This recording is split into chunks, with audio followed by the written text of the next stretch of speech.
12 minutes before 7 o'clock, it was a surprise goodbye for a lot of people walking in downtown Fargo. You could see a sign in the window saying Metro Drug is closing its doors. Owners say it's because of a lack of business. The longtime landmark at 123 North Broadway has signs posted explaining the timeline of the closure and what will happen with people's prescriptions. Metro Drug will officially close July 30th. A very good Wednesday morning, and thank you so much for waking up with the Valley today. I'm Kyle Bosch here with Lisa Bedeau, and we're just getting started with non-stop news and weather all the way up to the top of the hour to help you plan your day. And we do have some breaking news we're following this morning in the western North Dakota, eastern Montana area. The Roosevelt County Sheriff's Office in Montana is confirming a train derailment near Wolf Point in the northeastern part of the state. There's no word right now if there was any of that volatile crude oil in any of the rail cars. Now, we do know that the derailment is delaying some Amtrak trains in that area as well. One Amtrak passenger who's stranded in Williston says 9 cars jumped the tracks. A developing story out of the Minnesota Security Hospital in St. Paul. A female security officer is in the hospital with serious injuries after being attacked by a patient. Yeah, the assault happened Monday night at the hospital in St. Peter. It involved the alleged attacker and a number of other patients. The situation lasted just about 2 hours before other staff members were able to get it under control. Now, an employees union official says that a patient grabbed the female security counselor by her hair and started smashing her head into a brick wall. The victim reportedly fell to the ground and went into convulsions, and witnesses say the patient then started kicking her in the head. The attack is renewing calls for more staff at the facility. So far this year, 68 employees have been injured by patients at the hospital. Coming up on 6:51, time for weather and traffic on the ones midweek and also mid-month here on July 15th. In the middle of the summer, and so let's have a summer's day. We start with some morning rain shower, thunder shower, well, mostly just rain shower activity over here, eastern Becker, Otter Tail Water, Wadena, and Hubbard County. And then it will become mostly sunny to partly sunny, and we're on the way to the mid-80s by midday.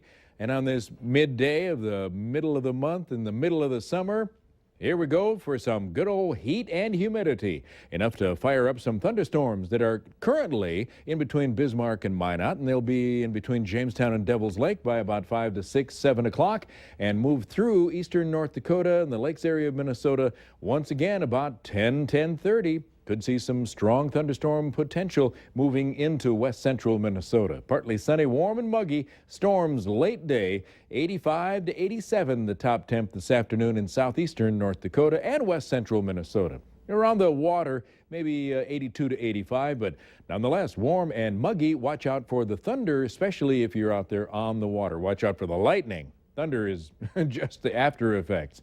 Lightning in northwestern Minnesota, too, 85 to 90 up there.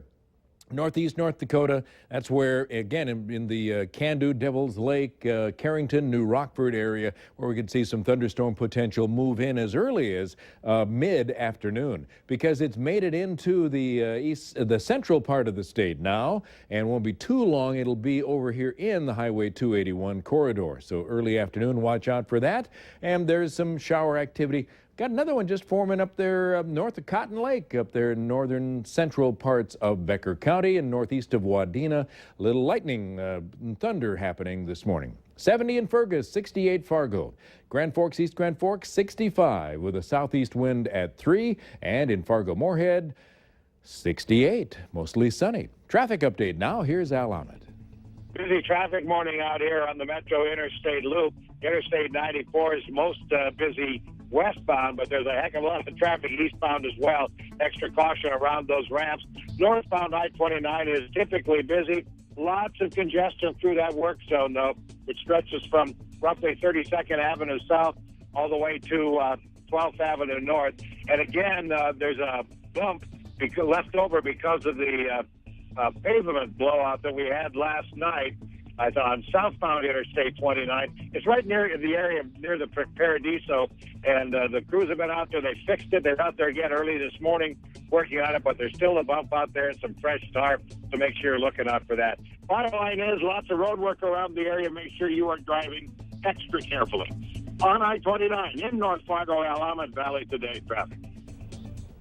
It's now 7 minutes before 7 o'clock. New for you this morning, people living in Fairmont, North Dakota are under water restrictions after a storm last night ripped off the top of the town's water tower. This is a shot of what the storm team radar looked like last night, right around 10:15 when the storm rolled through. You can see plenty of lightning and rain and obviously some strong winds. The Richland County Sheriff's Office says people should not drink water from their faucets until further notice.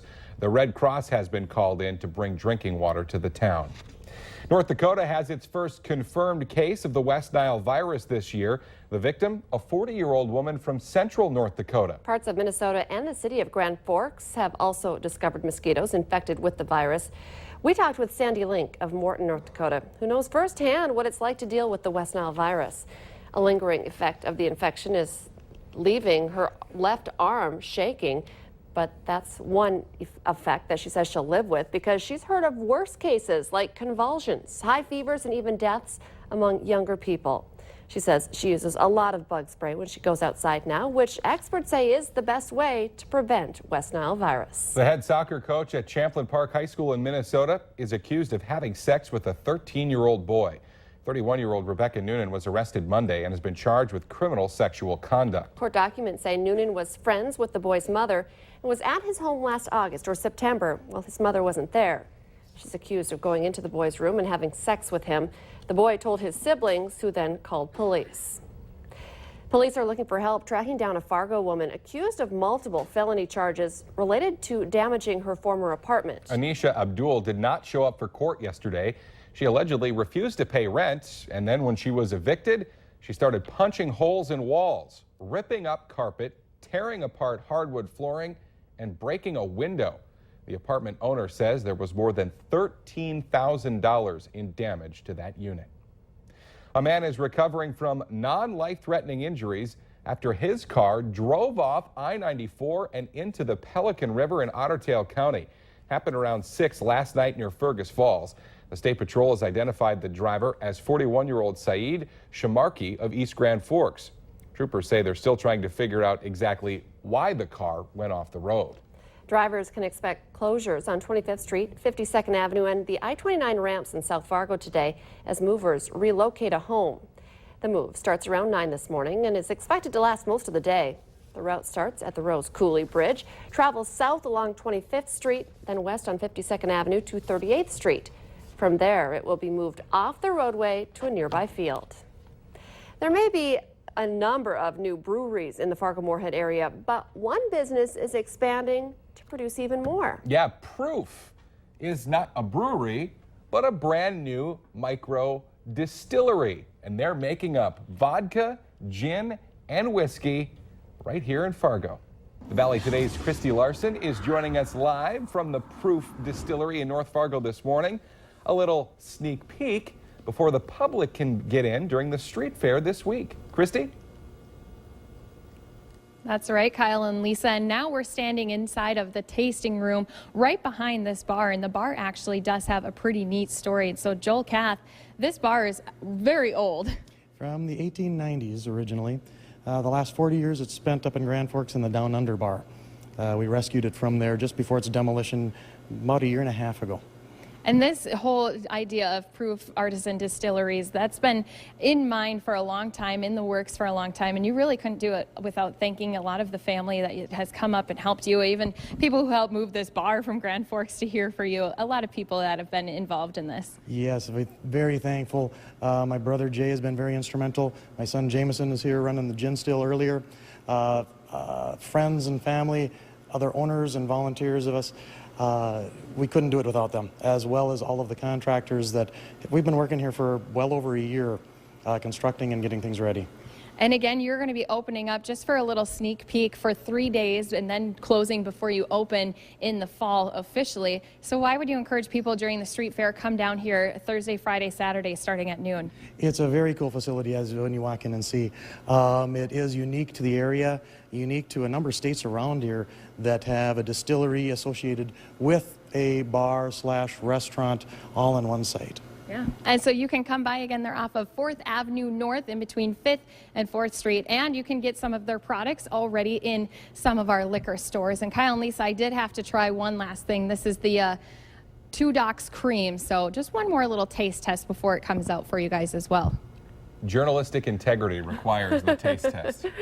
At least she's using a glass before it was Yeah. just a little taste with the finger. Christy Larson reporting live from the brand new distillery in North Fargo. Well, some people in West Fargo maybe a little unnerved last night after some of them spotted a coyote in their neighborhood. Happened around 10:30 in the 700 block of 33rd Avenue East near the new Cashwise store. The animal was last seen headed east from there. Police say coyote sightings are actually not uncommon in that part of town.